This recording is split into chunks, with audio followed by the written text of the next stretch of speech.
Elaine, you are being cut off from this family. My father's voice echoed through my parents' living room, where every relative sat arranged like jury members. Sunday dinner had transformed into an ambush. My mother stood beside him, arms crossed, her face carved from stone. My brother Marcus smirked from the corner, while my cousin Allie held up her phone, filming my humiliation. I froze in the doorway, my heart hammering against my ribs. What are you talking about? What did I do? You know exactly what you did. My father spat. You've been trying to destroy this family. We won't tolerate it anymore. My mother stepped forward, her hand extended. Give me your house key. You're no longer welcome here. The room spun. These were the parents I'd financially supported for years. The same people who called me weekly asking for money. My hands shook as I fumbled with my keychain. Answer me? I pleaded. What am I being accused of? My father moved toward me, and I stumbled backward. Don't you dare reveal anything, he hissed. Now get out. I drove home in a fog, my hands trembling on the steering wheel. Before I continue, I'm glad to be sharing this story with you. I hope you watch till the end. I promise you won't regret it. If this is your first time joining this channel, please hit the subscribe button, like the video, and leave a comment behind after you watch. Feel free to share this video because you never know who needs a way out of a situation like this. 20 minutes ago, I'd been bringing dessert to family dinner. Now I was exiled, accused of crimes no one would name. My phone buzzed constantly with blocked numbers. When I finally answered, my sister Paige's voice was cold. Stay away from all of us. Elaine, you've done enough damage. What damage? Someone please tell me what I supposedly did. She hung up. I pulled into my driveway and sat in darkness, replaying the scene. My father's warning echoed. Don't you dare reveal anything. Reveal what? I hadn't revealed anything because I didn't know what secret I supposedly possessed. Then I remembered something from childhood. I was 8 years old, crying in my room after a fall down the stairs. My mother had whispered urgently, never talk about what really happened. You understand? Never. I blocked that memory for decades. As I unlocked my door, something white caught my eye. A letter slipped underneath with no return address. My hands shook as I opened the envelope. Inside was a single typed sentence. Check the records they hid. Someone within the family was helping me. But who? And what records? I remembered the box. Years ago, my parents had given me a sealed cardboard box, making me promise never to open it. These are important family documents. My father had said, keep them safe, but don't look inside. It's not your concern. I'd stored the box in my hall closet, forgotten until now. I rushed to the closet, shoving aside winter coats and old shoes. The shelf where the box had sat for 15 years was empty. Dust outlined where it had been, but the box itself was gone. Someone had taken it recently. The dust pattern was fresh, disturbed within days, not years. My phone buzzed. A text from an unknown number. They took it last Tuesday. You were at work.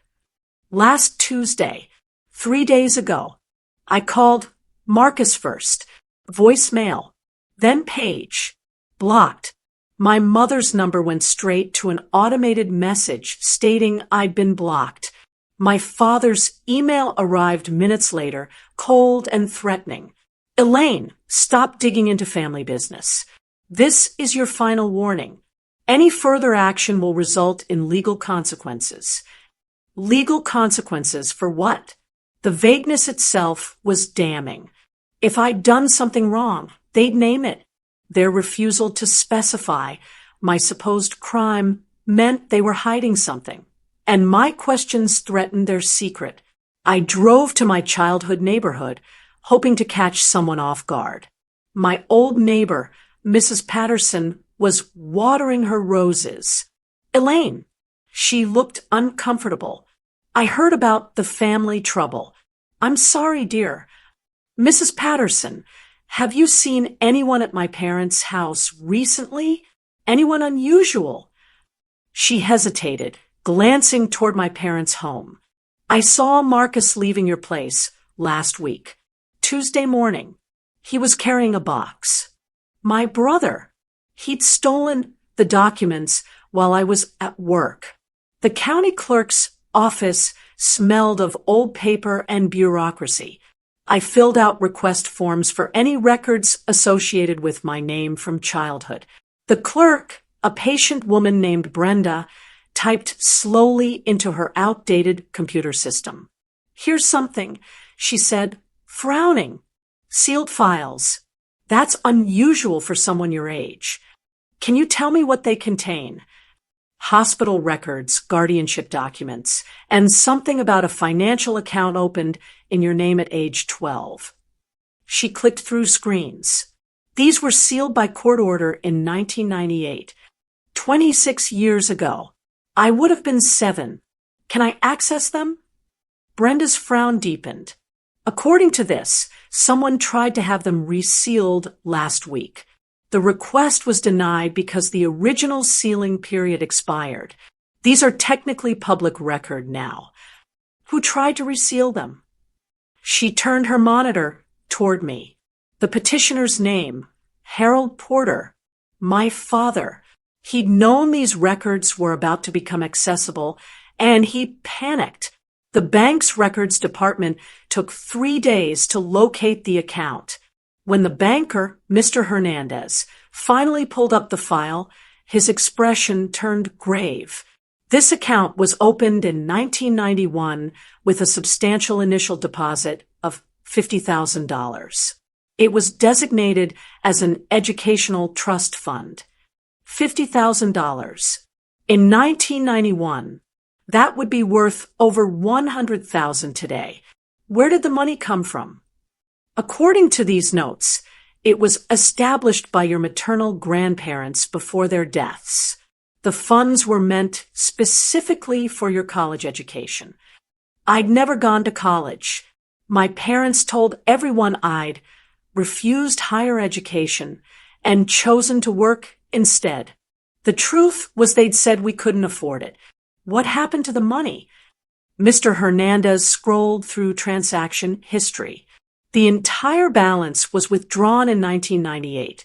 Single transaction. Authorization signature here. He pointed to a scanned document. The signature was unmistakably my father's handwriting. I'd never signed anything. I'd never even known the account existed. Aunt Myra lived 40 minutes away in a small cottage surrounded by overgrown gardens.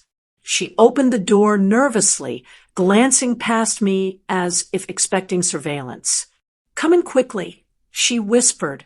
Inside, she wrung her hands, pacing. I shouldn't be talking to you. Your father threatened me, but I couldn't let them destroy you without someone telling you the truth. You sent the letter. She nodded. The family is panicking because everything they buried is resurfacing. There's a legal matter, something from your childhood that's being reopened. They're terrified you'll remember. Remember what? Myra's eyes filled with tears. When you were 7, something happened. Something they covered up to protect Marcus. They told everyone you were unstable, clumsy, accident-prone. They've been poisoning people against you for decades, so that if the truth ever came out, no one would believe you. What happened to me? She reached into a drawer and pulled out a photograph, faded and creased.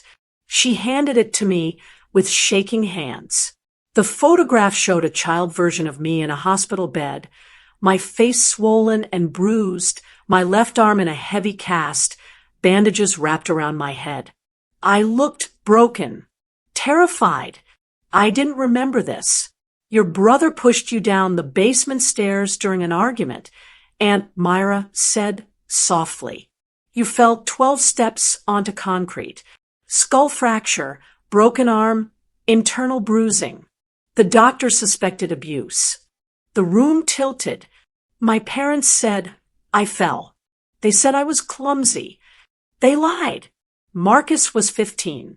If the truth came out, he'd have faced juvenile detention. Maybe worse. Your parents falsified the incident report. They coached you to say you fell while playing. You were so young, traumatized. Eventually, you believed their version. Why are you telling me now? Because a witness has come forward. One of the emergency room doctors from that night. He kept notes because he never believed your parents' story. He's reopening the case with Child Protective Services. Your parents know it's only a matter of time before investigators contact you. The photograph trembled in my hands. My own childhood, stolen and rewritten. I obtained the hospital files through the county records office. The medical reports were clinical but damning. Dr. Lawrence Chun had documented extensive injuries inconsistent with a simple fall. His notes included phrases like possible non-accidental trauma and parental responses evasive. Multiple doctors had recommended social services intervention. The recommendation was attached to the file, stamped with a bright red, not pursued, across the top. Below that, a handwritten memo. Parents refused to proceed. Claimed family reputation was at stake. Father is prominent community member. Case closed per family request. My father had used his position as a bank manager to intimidate the hospital into silence. They'd prioritized reputation over my safety. Attached to the back of the file was a follow-up attempt from Dr. Chin 2 weeks later, trying to reopen the investigation. It was stamped denied. Family declined further inquiry. They'd successfully buried the truth for 26 years. Until now, Dr. Chen had never forgotten. After retiring, he'd decided to come forward, ethical obligations finally outweighing his former hospital's political pressures. The lawyer's office was downtown, glass and steel reflecting the afternoon sun.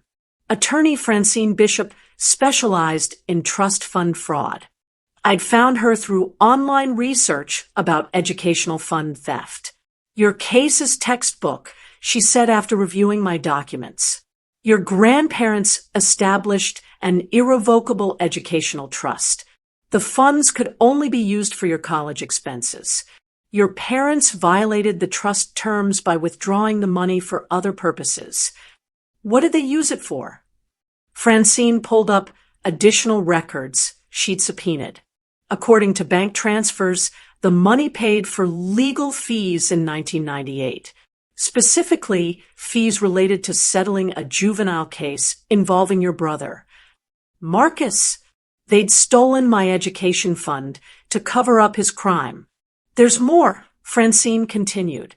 Your signature on the withdrawal authorization was forged. I had it analyzed by a handwriting expert. It's clearly your father's writing, not yours at age 14. Can I get the money back?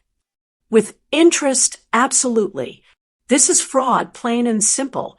Your grandparents' estate has legal recourse even decades later because the trust was violated. I estimate current value with interest would be approximately $180,000. They'd stolen my future to protect their son's mistake. I waited outside Marcus's workplace, a software company in the business district. He emerged at 5:30, loosening his tie. When he saw me, he froze. Stay away from me, Elaine. I just want the truth, Marcus. What happened when I was 7? His face reddened. Nothing happened. You fell. Why are you digging up the past? I saw the hospital photos. I spoke to Aunt Myra. I know you pushed me. He looked around frantically, then grabbed my arm, pulling me away from his coworkers. Keep your voice down. Do you have any idea what you're doing? Dad said you were going to destroy everything. I'm destroying lies. Tell me the truth, or I go to the investigators with everything I have. Marcus cracked, his corporate confidence crumbling. Fine. Yes, I pushed you. We were fighting, and I lost my temper. I didn't mean for you to fall that far. Dad and Mom were terrified I'd be arrested, so they covered it up. They made everyone lie. You helped them steal the box of documents from my closet. He nodded miserably. Dad sent me. He said if those papers got out, the family would be ruined. They're terrified. You already know everything. I needed income stability before pursuing legal action. My savings were modest, and confronting my parents would be expensive emotionally and financially. I applied for an administrative position at Thornhill Associates, a local consulting firm. The owner, Mr. Thornhill, interviewed me personally. During our conversation, I mentioned I was going through family difficulties. He listened carefully, then made an unexpected offer. I need someone detail-oriented and honest. You seem like exactly that person. How about full-time with benefits? There's room to grow here. I accepted immediately. As I signed the paperwork, Mr. Thornhill mentioned casually, "Your father stopped by yesterday, actually, asked me not to hire you, said you were unstable." My blood ran cold. What did you tell him?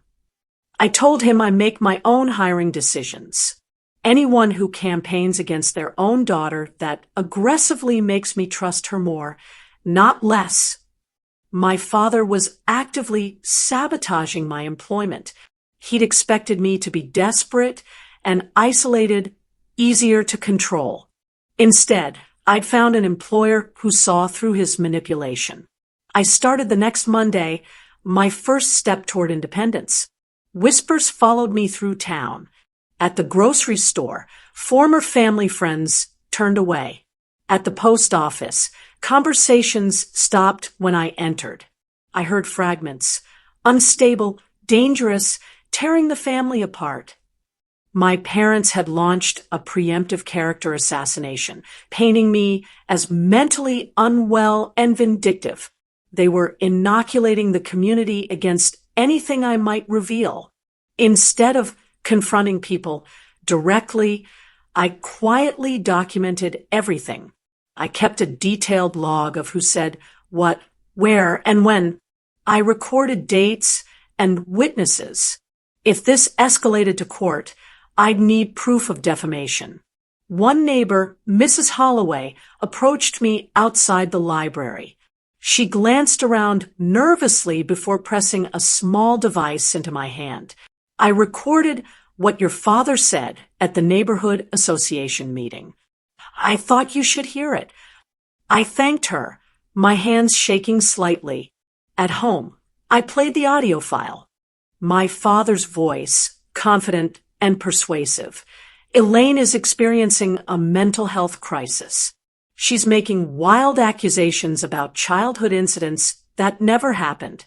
We're trying to get her help, but she's resistant. Please, if she contacts you, don't engage. It only feeds her delusions. I saved the recording to 3 separate drives. My father had explicitly accused me of fabricating memories and implied I was delusional. This wasn't just family drama anymore. This was calculated defamation designed to destroy my credibility before I could speak. 2 days later, an email appeared in my inbox from a law firm I didn't recognize, Morrison and Associates, specializing in family law and child welfare cases. Ms. Porter, we represent Dr. Lawrence Chun in a matter regarding your childhood medical treatment in 1997. We're working with the state to review cases where child welfare protocols may not have been properly followed. Could you confirm your involvement in case file #1997-4782? The case number meant nothing to me, but the date matched. This was the hospital visit after Marcus pushed me. I responded immediately, confirming my identity and expressing willingness to cooperate. Within hours, I received a reply requesting a formal interview. As I read the email, another message arrived from Aunt Myra. Your parents just hired Caldwell and Partners. Big firm. They're preparing for something. My parents knew they were about to be investigated, and they were assembling legal defense. This was about to become very public. The interview with Dr. Chen's attorneys took place in their downtown offices. 2 lawyers asked detailed questions about my childhood injury, while a court reporter transcribed everything. Do you remember the incident on March 14th, 1997? I remember being told I fell down the basement stairs. I don't remember the fall itself. Did your parents ever discuss what happened? They said I was clumsy and needed to be more careful. They acted like it was my fault. The lead attorney, Ms. Morrison, slid the hospital photos across the table. These are your injuries. Does seeing them trigger any memories? Looking at my 7-year-old face, something shifted. A flash of Marcus's angry face. The sensation of falling. My mother's urgent whispers. Tell them you fell while playing.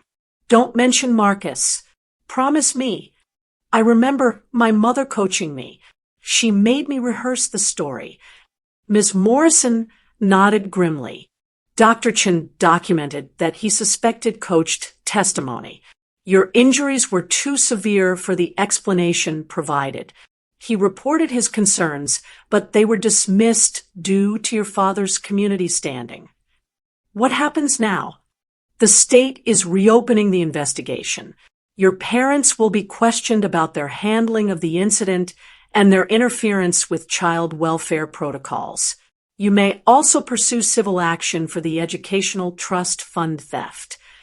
I spent the following weeks building my foundation. I excelled at Thornhill Associates, earning Mr. Thornhill's trust and a small promotion to senior administrator. I organized all documentation chronologically, hospital records, financial statements, the forged signature analysis, witness testimonies, the defamation recording. I opened a new bank account at a different institution, ensuring my parents had no access to my finances. I changed my phone number and updated all security passwords. I consulted with Francine Bishop regularly, preparing for potential litigation. Most importantly, I worked on my mental health. I started therapy with Dr. Helena Price, processing the betrayal and recovered memories. She helped me understand that my parents' gaslighting had been systematic and that my reactions were normal responses to abnormal circumstances.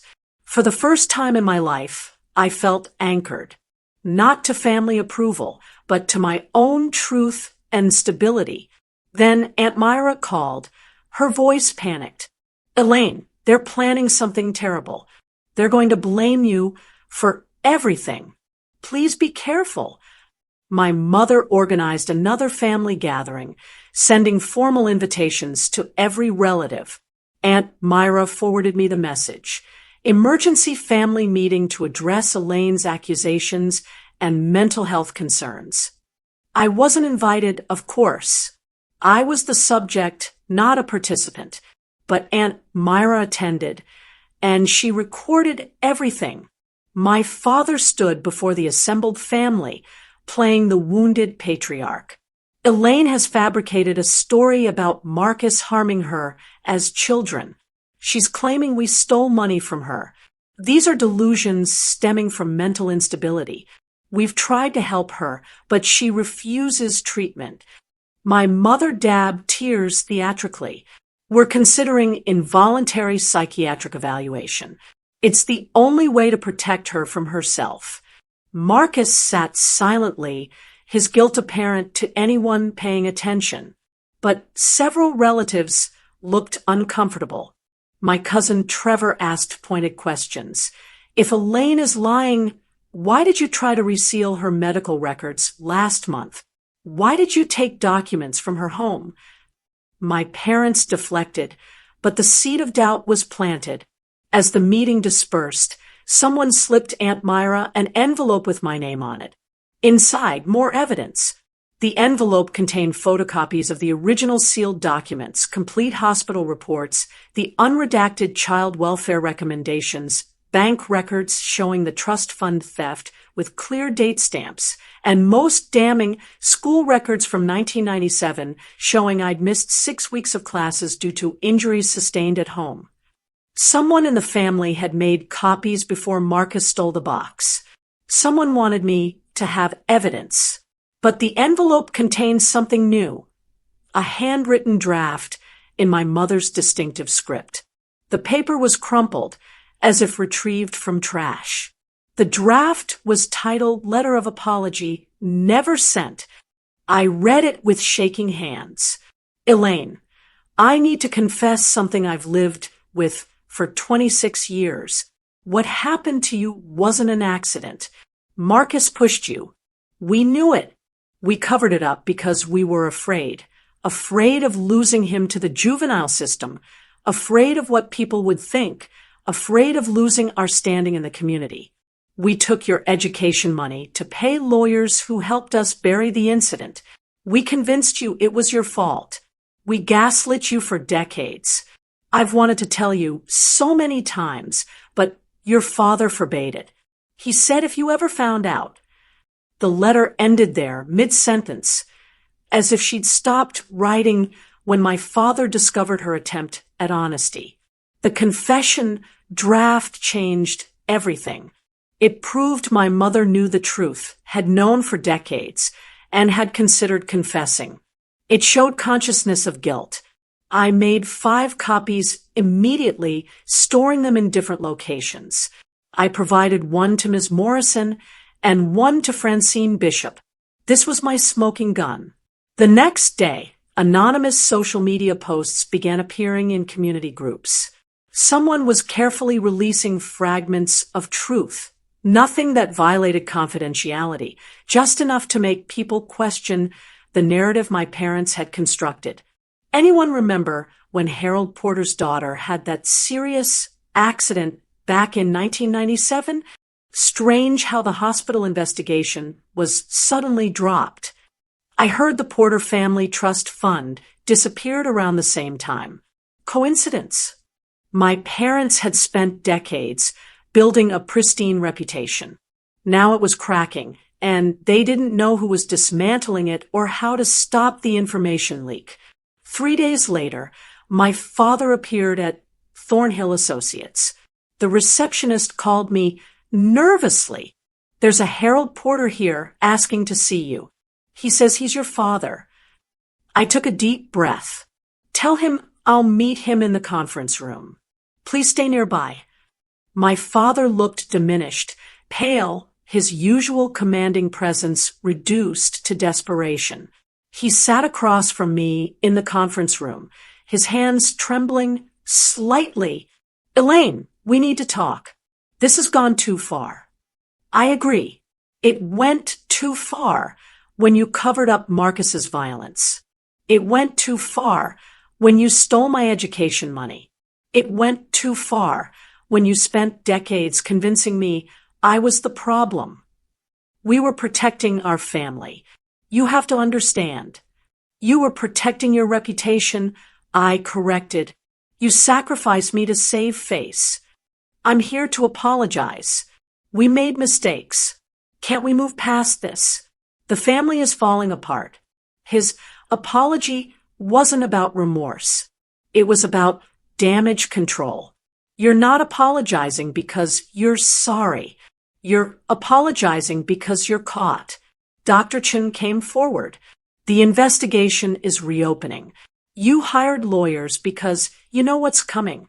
My father's expression hardened. If you pursue this, it will destroy everyone. Marcus will lose his job. Your mother and I will be humiliated. Is that what you want? I want the truth acknowledged. That's all I've ever wanted." He stood abruptly. "You're making a terrible mistake." I remained seated, calm. "No, Dad. You made the mistake 26 years ago. I'm just refusing to keep living in it."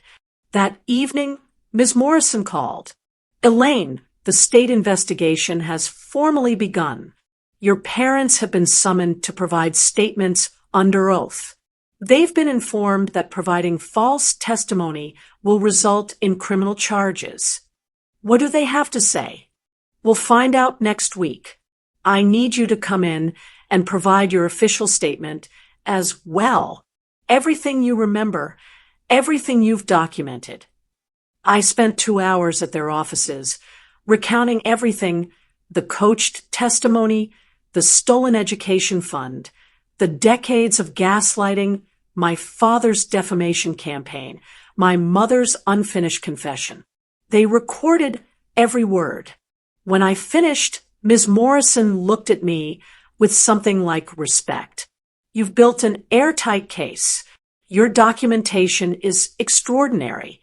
Most people in your situation would have nothing but memories.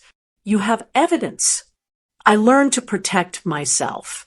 They taught me not to trust anyone's word, so I made sure I had proof.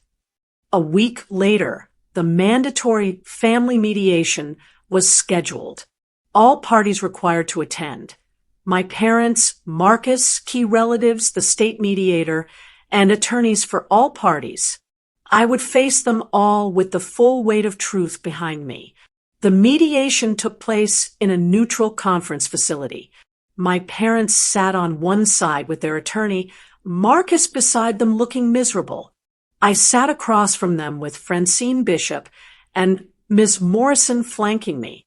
Aunt Myra attended as a witness. The state mediator, Mr. Wallace, sat at the head of the table. "We're here to establish facts regarding events in 1997 and subsequent related matters," Mr. Wallace began. "This is not a criminal proceeding, but statements made here may be used in future legal actions. Let's begin with Ms. Porter's account." I laid out the timeline methodically. The March 1997 incident when Marcus pushed me down the stairs. The hospital visit where doctors suspected abuse. My parents coaching me to lie. The sealed records they tried to keep buried. The educational trust fund they stole to pay for Marcus's legal defense. I placed each piece of evidence on the table as I spoke. Hospital records, bank statements, the forged signature analysis, the defamation recording, my mother's confession draft. The room was silent except for my voice. My mother's face was buried in her hands. Marcus stared at the table. My father's jaw clenched repeatedly, but he said nothing. When I finished, Mr. Wallace turned to my parents. "Do you dispute these facts?" My father's attorney whispered urgently in his ear. Finally, my father spoke, his voice hollow. "No, we don't dispute them." The admission hung in the air like smoke. 26 years of lies collapsed in 3 words. Mr. Wallace continued, "Mr. and Mrs. Porter, you falsified medical reports, interfered with child welfare investigations, stole from a protected educational trust, and engaged in defamation against your daughter. These actions have serious legal consequences." My mother finally looked up, tears streaming. "Elaine, please. I'm so sorry. I wanted to tell you so many times. I tried to write that letter, but your father—" "Don't blame me," my father snapped. "You agreed to everything." Their unity crumbled as blame shifted between them. Marcus spoke for the first time, his voice cracking. "I never wanted any of this. I was 15 and stupid. I'm sorry, Elaine. I'm so sorry." His apology seemed genuine, but it was decades too late. The mediator reviewed the settlement options. I could pursue criminal charges for fraud, file civil suits for the stolen trust funds, or accept restitution and a public acknowledgement of truth. I decided weeks ago what I wanted. I don't want your money. I said clearly, I want a written statement acknowledging what you did and that I was the victim, not the perpetrator. I want that statement provided to every relative who was told I was unstable. I want it filed with the county records office. I want the truth on record. My parents exchanged glances.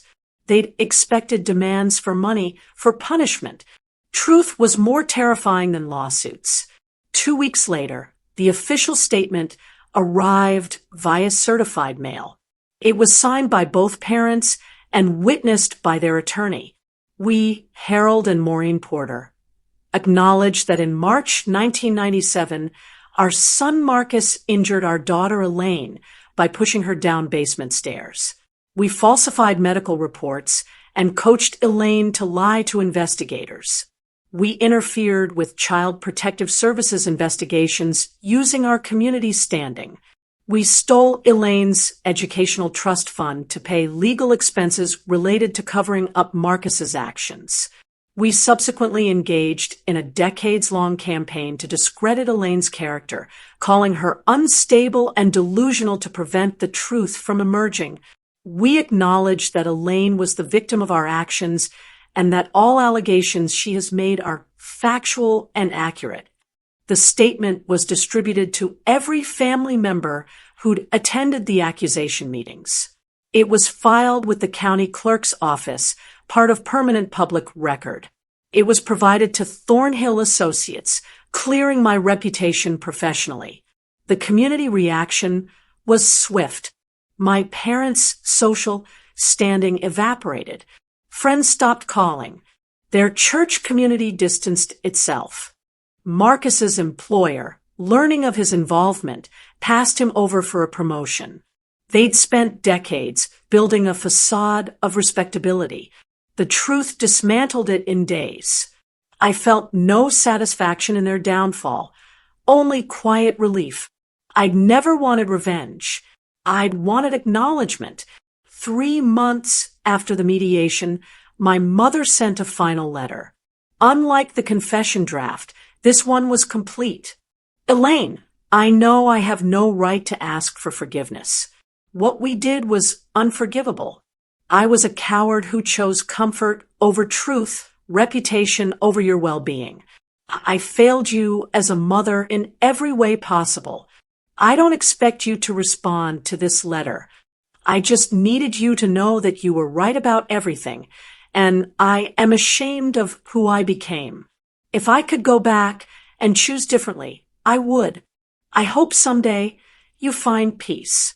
You deserved so much better than us. I read it carefully, then placed it in a drawer with the unfinished draft. Not out of forgiveness. I wasn't ready for that yet. But out of closure, I'd used my settlement funds from the trust fund recovery to purchase a small home outside town. With my new position at Thornhill Associates came financial stability and professional respect. I'd built a circle of chosen family. Aunt Myra, Mr. Thornhill, my therapist, Dr. Price, colleagues who valued honesty. On the day I moved into my new home, I stood on the porch watching the sunset. For the first time in my life, I felt completely free, not from my past, but from the lies that had defined it. They'd cut me off to silence me, but the truth had set me free. If you like this story, please like this video. Hit the subscribe button to this channel and share your impressions of this story in the comments. There is always another story worth hearing.